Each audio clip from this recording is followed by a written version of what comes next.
اور اپنی healthy activities کے ساتھ ساتھ ریگولر ایکسرسائز کرنا، یہ جو ہے وہ آپ کی صحت کو نہ صرف کہ ٹھیک رکھ سکتا ہے بلکہ یہ کہ آپ کو بیماریوں سے بچا بھی سکتا ہے۔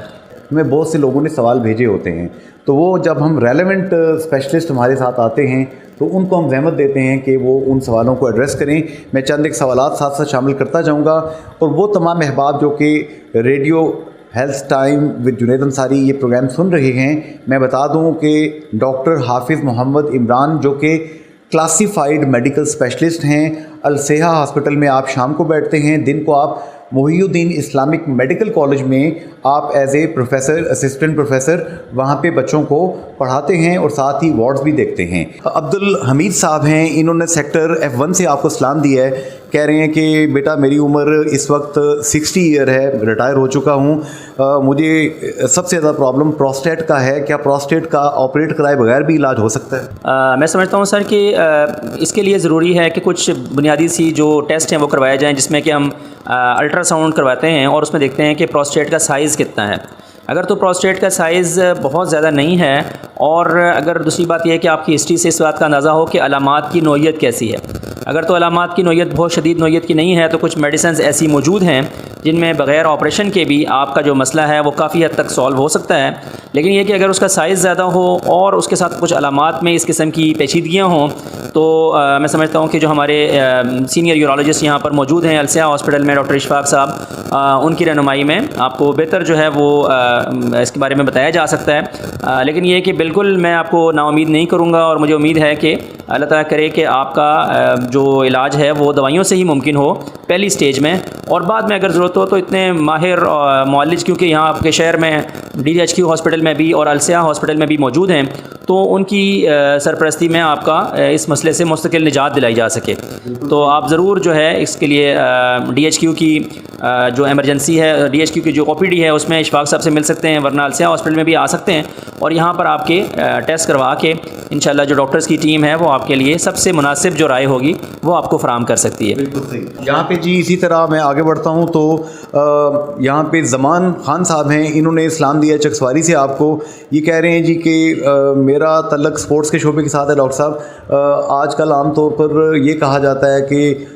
یہ فلاں چیز کھا لو تو اس سے آپ میں انرجی زیادہ آ جاتی ہے، فلاں ڈرنک پی لو تو انرجی زیادہ آ جاتی ہے، تو ڈاکٹر صاحب سنا ہے کہ ان میں کچھ اسٹیرائڈ ہوتے ہیں، کوئی نقصان ہوتا ہے، ذرا یہ گائیڈ کر دیں گے اس حوالے سے۔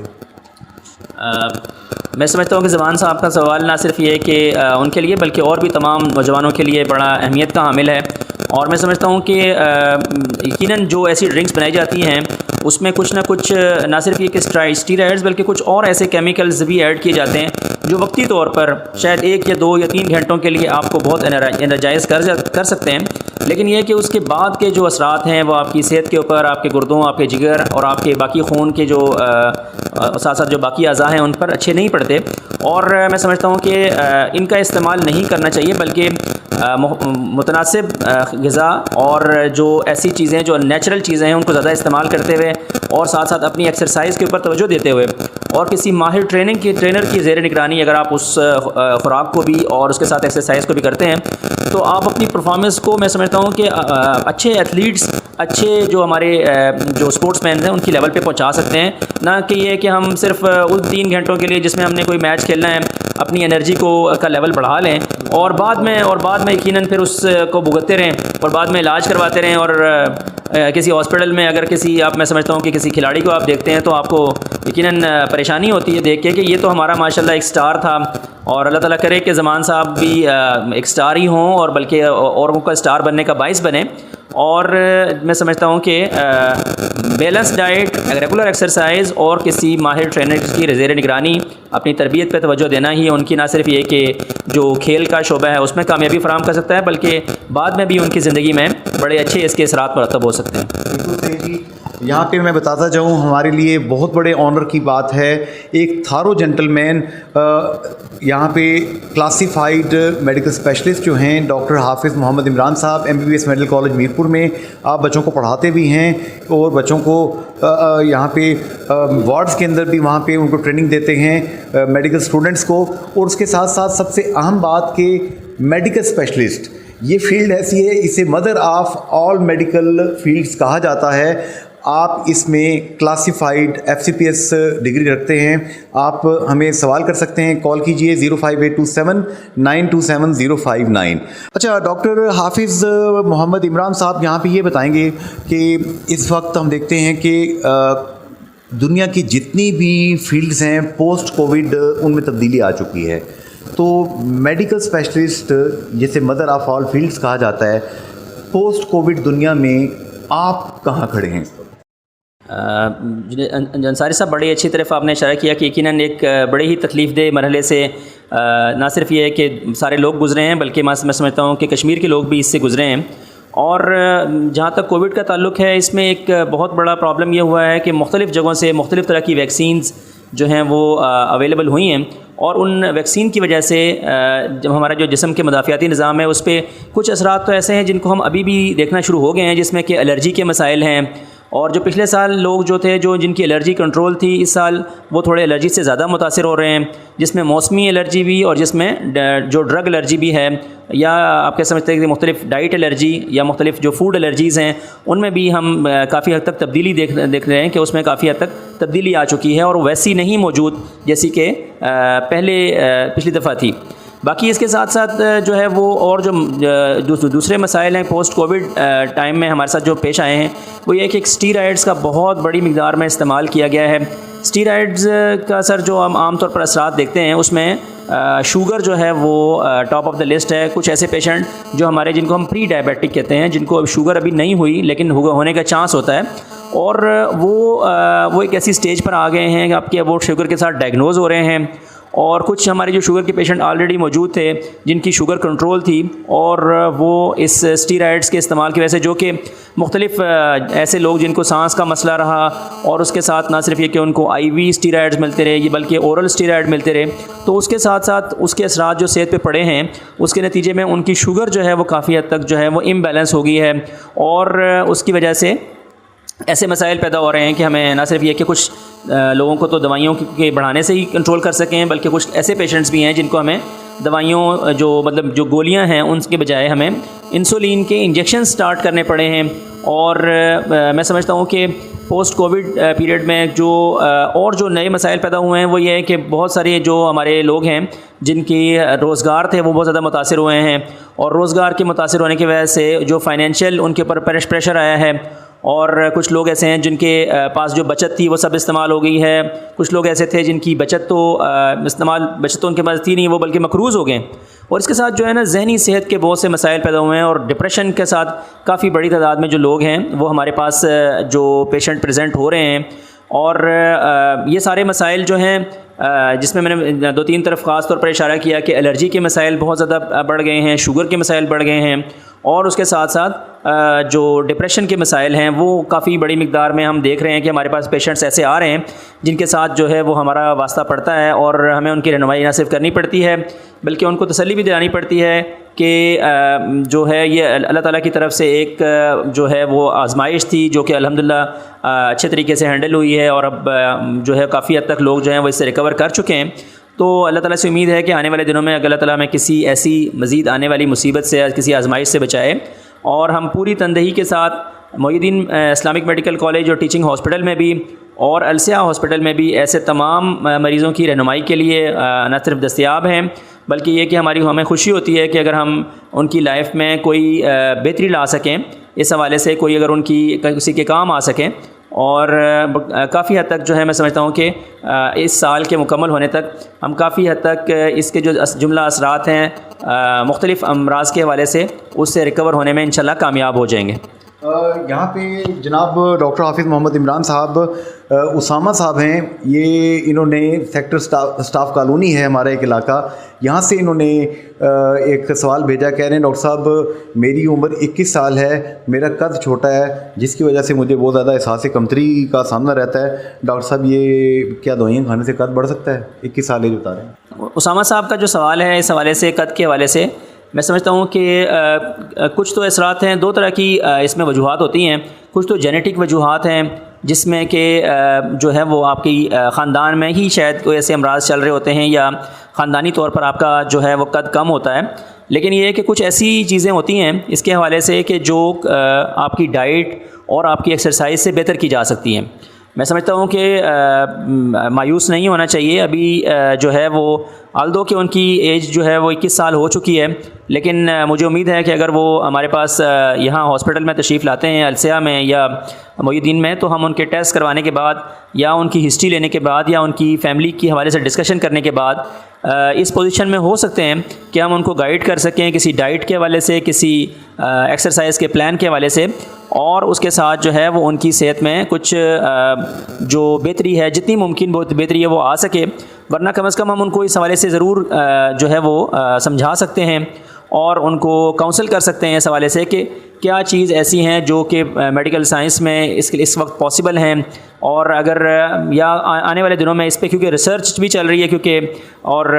اس ریسرچ میں اگر کوئی ایسی نئی ٹریٹمنٹ یا کوئی نئی انٹروینشن اویلیبل ہوتی ہے تو مجھے امید ہے کہ ہم اپنے اس نوجوان دوست کو جو کہ یہاں پر میرپور میں اسٹاف کالونی سے ہم سے مخاطب ہیں ان کو نہ صرف فراہم کر سکیں بلکہ ان کو امید دلائیں کہ ان کے علاج کی کامیابی کے نتیجے میں مزید بھی جو ایسے لوگ ہیں جن کو قد کی کمی یا جو ہے کمزوری کا جو ہے وہ ان کی علامات میں شامل ہے، ان کی رہنمائی بھی کر سکیں اور ان کے علاج میں ان کی مدد بھی کر سکیں. جی یہاں پہ اس وقت ڈاکٹر حافظ محمد عمران صاحب جو ہیں وہ ان سے ہم بات کر رہے ہیں، اور ہاں یہاں پہ میں چاہوں گا کہ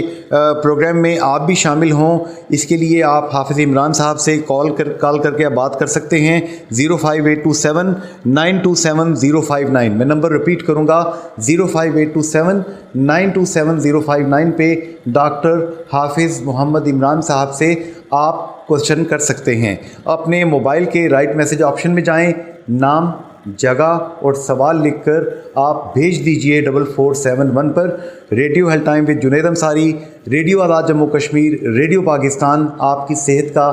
آپ کی طرح کنسرنڈ ہے، بلکہ ان بڑے بڑے معزز صاحب علم جو لوگ ہیں، ان پروفیسرز کو جب ہم یہاں پہ انوائٹ کرتے ہیں تو یہ اپنے مطالعے کی روشنی میں جو زندگی کا پورا ایک انہوں نے کسب فیض کیا ہوتا ہے وہ تمام چیزیں یہ آپ تک پہنچاتے ہیں. یہ ہمارے محسن ہیں، ان کی قدر کیجئے اور جو باتیں یہ سکھاتے ہیں ان پہ عمل کیجئے. اچھا، حضور صلی اللہ علیہ وآلہ وسلم کی جو زندگی ہے حیات طیبہ وہ ہمارے لیے سب سے بہتر نمونہ ہے، اور آپ صلی اللہ علیہ وآلہ وسلم کی زندگی کے حوالے سے طب نبوی کی بہت کتابیں ہیں. ڈاکٹر صاحب اس حوالے سے کچھ گائیڈ کریں گے ذرا، یہ علم بھی لوگوں کے لیے پہنچے. میں سمجھتا ہوں کہ رمضان المبارک کا مہینے میں جو ہے وہ نبی کریم صلی اللہ علیہ وسلم کا ذکر ہے، تو ہم سب لوگوں کو ضرور درود پاک پڑھ لینا چاہیے. اللہم صلی علی سیدنا و مولانا محمد وعلی آل سیدنا و مولانا محمد وبارک وسلم. نبی کریم صلی اللہ علیہ وسلم کی زندگی جو ہے وہ نہ صرف یہ کہ قرآن مجید میں ہے کہ وہ ہمارے لیے مشعل راہ ہے، بلکہ بینگ مسلمان ہمیں ہمارا یہ ایمان ہے کہ اللہ تعالیٰ نے جو علم حضور صلی اللہ علیہ وسلم کو عطا فرمایا ہے وہ شاید ہمیں اس کا اندازہ بھی نہیں ہے. وہ علم جسمانی ہو، وہ علم روحانی ہو، وہ علم علمی ہو، ہر لحاظ سے وہ جو ہے وہ اپنی معراج پر پہنچا ہوا ہے. حضور صلی اللہ علیہ وسلم کے زمانے کا جو ہے وہ جنید صاحب مجھے ایک واقعہ یاد آ رہا تھا کہ ایک ان کے زمانے حضور صلی اللہ علیہ وسلم کے زمانے میں میں اس کی شاید کوئی وہ تو نہ فراہم کر سکوں آپ کو اس وقت، حوالہ نہ فراہم کر سکوں ایگزیکٹ، لیکن یہ ہے کہ کوئی حکیم آیا اور اس نے آ کے وہاں پر کوئی اپنا مطب بنانا چاہا، اور مدینہ شریف میں حضور صلی اللہ علیہ وسلم نے اجازت دے دی، اور وہ کافی عرصہ رہا وہاں پر، اور پھر اس کے بعد وہ فارغ رہا، لوگ نہیں آتے تھے. تو جب حضور صلی اللہ علیہ وسلم سے ملا، وہ کہہ رہا جی میں جانا چاہتا ہوں. انہوں نے کہا کہ آپ کیوں جانا چاہ رہے ہیں؟ اس نے کہا جی میرا تو یہاں پر کوئی خاص کام ہی نہیں ہو رہا، میری تو کوئی خاص مصروفیت ہی نہیں ہے. تو اس وجہ سے تو انہوں نے جو بات کہی جو ان کے حوالے سے منسوب کی جاتی ہے وہ یہ کہ حضور صلی اللہ علیہ وسلم نے کہا کہ یہاں کے جو لوگ ہیں وہ ایسا کرتے ہیں کہ وہ جب بھوک لگتی ہے تو کھانا کھاتے ہیں، اور ابھی پیٹ مکمل بھرا نہیں ہوتا اور اپنی ہاتھ جو ہے وہ کھانے سے کھینچ لیتے ہیں. تو میں سمجھتا ہوں کہ یہ جو بہترین میسج ہے میرے تمام دوستوں کے لیے بھی، میرے تمام سامعین کے لیے بھی، اور خود میرے لیے بھی، میں سمجھتا ہوں کہ میں اس پر عمل کروں، اور اپنے کھانے میں کے اوقات میں جب مجھے بھوک لگے تب مجھے کھانے کی طرف جانا چاہیے، اور مجھے ابھی جو ہے ابھی مجھے بھوک موجود ہو تب مجھے کھانے سے ہاتھ کھینچ لینا چاہیے. اور اس کے ساتھ ساتھ میں سمجھتا ہوں کہ جو حضور صلی اللہ علیہ وسلم کو جو کھانے کے حوالے سے جو چیزیں پسند تھیں حضور صلی اللہ علیہ وسلم نے جو ہے وہ کدو کو بہت پسند فرمایا ہے، اور میں سمجھتا ہوں کہ اس کی طرف توجہ دینا چاہیے۔ یہ کدو جو ہے وہ ہماری صحت کے حوالے سے، ہمارے پیٹ کے مختلف امراض کے حوالے سے بہترین جو ہے وہ ایک نہ صرف یہ کہ اندر مرہم فراہم کرتا ہے، مرہم فراہم کرتا ہے، اور جو ایسے جس میں ہم عام طور پر پہلے سر کہا جاتا تھا کہ اسبغول کا چھلکا ہم استعمال کرتے تھے، اور اس میں اگر آپ نے بہت زیادہ فرائیڈ فارم میں نہیں پکایا ہوا، بہت جس کو کہتے ہیں کہ اچھے انداز میں اس کو مناسب مقدار میں پکایا ہوا ہے، اور اسے آپ مختلف آئلی نہ کیا ہو تو اسے آپ کھانے میں استعمال کرتے ہیں، تو پیٹ کے بہت سارے امراض سے آپ جو ہے وہ اندرونی طور پر، ظاہر ہمیں اندرونی طور پر تو آپ مرہم خود نہیں لگا سکتے، تو وہاں پر تو آپ کی جو خوراک ہے وہی جا کے مرہم کی صورت اختیار کرتی ہے، جس میں ہم کہتے ہیں کہ ہم اسبغول کا چھلکا استعمال کرتے ہیں، جس میں کہ ہم شہد استعمال کرتے ہیں۔ انہی باتوں کے ساتھ ساتھ حضور صلی اللہ علیہ وسلم کو جو پسند حضور صلی اللہ علیہ وسلم نے کی ہے وہ جو ہے وہ کدو فراہم جو ہے وہ پسند کیا حضور صلی اللہ علیہ وسلم نے، اس کے علاوہ کھیرے کو پسند کیا ہے، اس کے علاوہ جو کھجور کو پسند فرمایا حضور صلی اللہ علیہ وسلم نے، اور میں سمجھتا ہوں کہ یہ سب تمام چیزیں جو حضور صلی اللہ علیہ وسلم کی زندگی میں موجود تھیں، ان کی طرف اگر ہم توجہ کرتے رہتے ہیں تو اس کے نتیجے میں انشاءاللہ نہ صرف یہ ہے کہ ہم نہ صرف بیماریوں سے بچ جائیں گے، بلکہ یہ ہے کہ ہماری زندگی بھی مزید خوبصورت سے خوبصورت تر ہوتی جائے گی۔ بالکل صحیح جی۔ آج کے اس پروگرام سے ہم ڈاکٹر صاحب کو اتنی زیادہ اہم باتیں کر رہے ہیں کہ میرا کم از کم جی نہیں بھرا، لیکن ظاہر ہے کہ ایک رمضان کا وقت ہے اور بندہ ایگزاسٹ ہوا ہوتا ہے، بہت سے مریض بھی ویٹ کر رہے ہوتے ہیں۔ ڈاکٹر حافظ محمد عمران صاحب، آپ کے وقت دینے کا بہت بہت شکریہ۔ فی امان اللہ، اللہ حافظ اینڈ گڈ بائے۔